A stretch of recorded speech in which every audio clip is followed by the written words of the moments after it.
So our icebreaker question for today, this was the question that we asked in our poll to the event page. So hopefully you guys were able to share thoughts on that. But Paula, I'm going to ask you, outside of IT, who do you believe has the biggest impact on digital transformation? Great question. And anybody that I've invited to this LinkedIn Live probably knows that I'm a big enthusiast of robots and CFOs. I firmly believe over the past few years of studying kind of how this whole transformation conversation has evolved, I've really come to discover that the CFO is sort of the best positioned executive to sort of see the historical implications of why we're looking to transform, but also be able to model out the future and see what it is that we really need as far as data is concerned to make better decisions for the organization.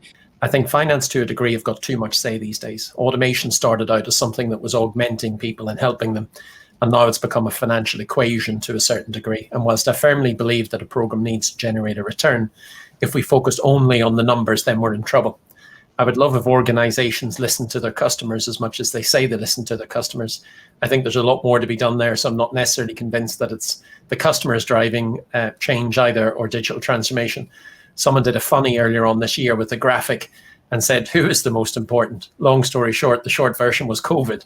I think that's what encouraged digital transformation the most. But if you made me pick a team within an organization, I think they're a team that, whether it's deliberate or inadvertently, absent themselves from this equation, and that's the HR team. If we're saying that organizations are made up of people, and if something I say very often is that it's people that transform organizations, not technology or anything else, then the HR team should be the answer and they should be driving this. But I don't see that very often, which is both massively disappointing and maybe a real failure in a lot of organizations. So Sidney, I'm going to look to you for our next question. And so as our resident expert that's living and breathing digital transformation and building out a center of excellence in practice versus the vendor side, like the rest of us, I want to talk a little bit about this idea of building business knowledge into your COE and being able to have that technical knowledge and business knowledge kind of come together to make the magic. So can you share your thoughts on that with everybody? Absolutely. So this is a great, I would say almost a gap in terms of an engineering perspective. So I come from an engineering background, and traditionally there's a bit of an undertone that as an engineer, you know best. You know best how to design the solution. You may even know in the background what the product owner doesn't know about, having future perspective on what roadblocks you're going to hit. However, that entire perspective, I think, is fundamentally why we end up with projects, why we end up with bots in production that are directly impacting in a negative way the business, because we are basically engineering a solution without allowing the business to provide their feedback beforehand, basically during the requirements gathering. And this is something that I see across a lot of different industries.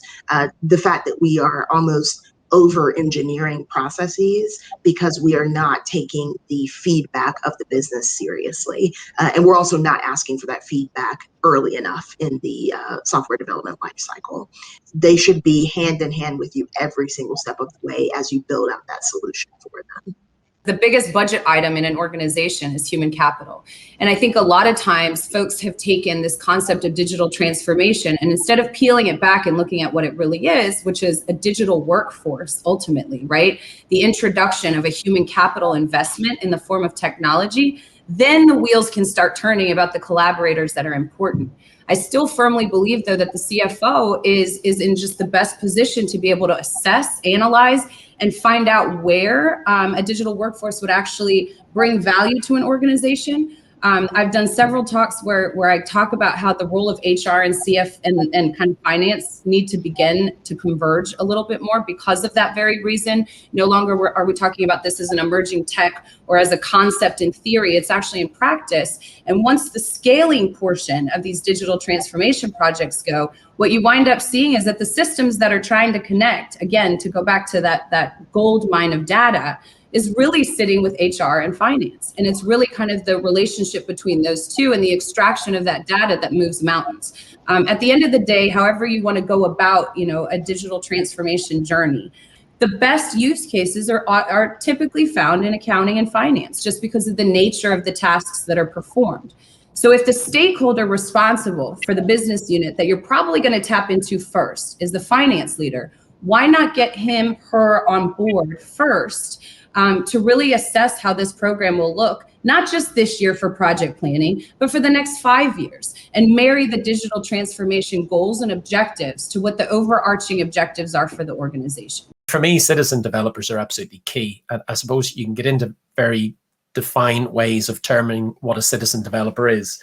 But to me, there's someone in the business, they're non-IT trained, but they've got logical skills. In other words, they can write code, and not everybody can, which makes it difficult for everyone to be a citizen developer. But if you look at the workforce that's coming through today, and I'm not talking about millennials or anyone else, I'm talking about folks in general, they are so used to digital technologies that it's phenomenal. They then come into organizations, and then they have to wait until the IT team in the worst organizations blesses something that they can do when they can do it themselves almost immediately. And therefore, mine is, look, in a digital transformation, we're talking about the long-term restructuring of an organization to deliver value dramatically different than today. Everyone has to get involved. There is not enough IT people. There is not enough IT budget to go around. There is highly capable digital individuals coming into organizations these days, or already there, who given the right tool set, the right skill set, the right direction and mindset, and they are coached and mentored and put within guardrails as well. I am certainly capable myself of doing a tremendous amount of automation tasks inside an organization, but you wouldn't let me near the ERP system or something absolutely critical. Can you share a little bit on your thoughts on, what makes this idea of citizen development maybe difficult in practice, and what are some strategies that we can deploy that will help us counteract those difficulties? Yes, so that's a great question, because as we start hearing more and more buzz, I'll say, around citizen development, it's always in line with how easy it is, right? How easy the implementation is, how easy it is to upskill everyone. We're hearing more and more about low code, no code. And the truth of the matter is, you're still introducing change within your organization. And you are, more specifically, you're introducing change to the way that your employees perform their daily duties. It's difficult if you don't have a clear-cut path for those who really enjoy building bots and want to continue upskilling. So as a practitioner, make sure that you create an environment that's conducive to continuously upskilling your citizen developers.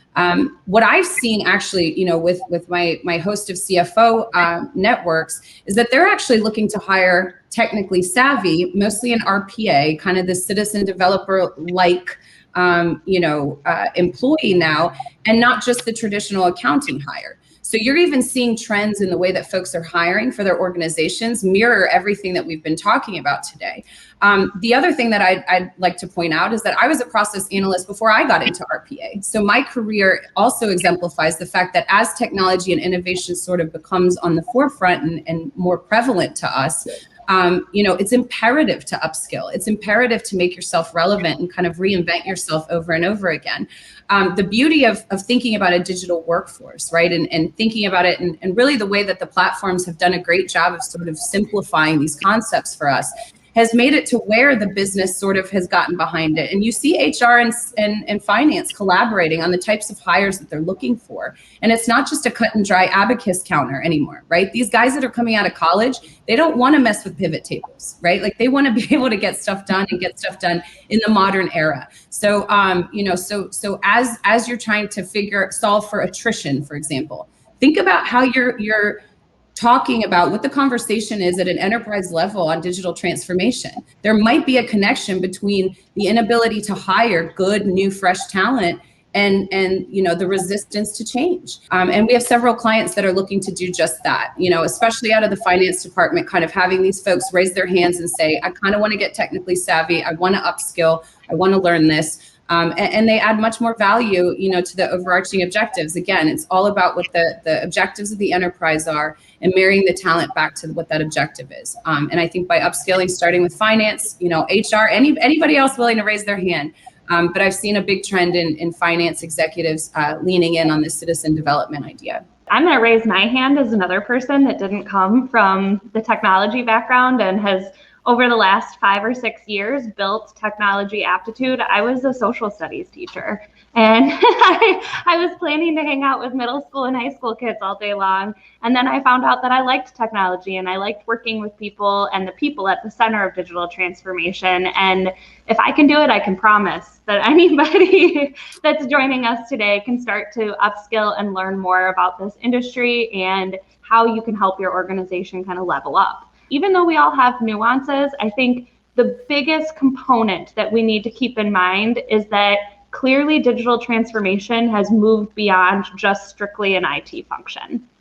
Whether it's the business users, HR, finance, the customer, like our poll indicated that a lot of people, I'm kind of in that camp, I think they should drive a lot of it. There are so many stakeholders that are a part of this, and the challenge is the change management. Take away the fear and work collaboratively towards the goal of bringing your organization to that next level.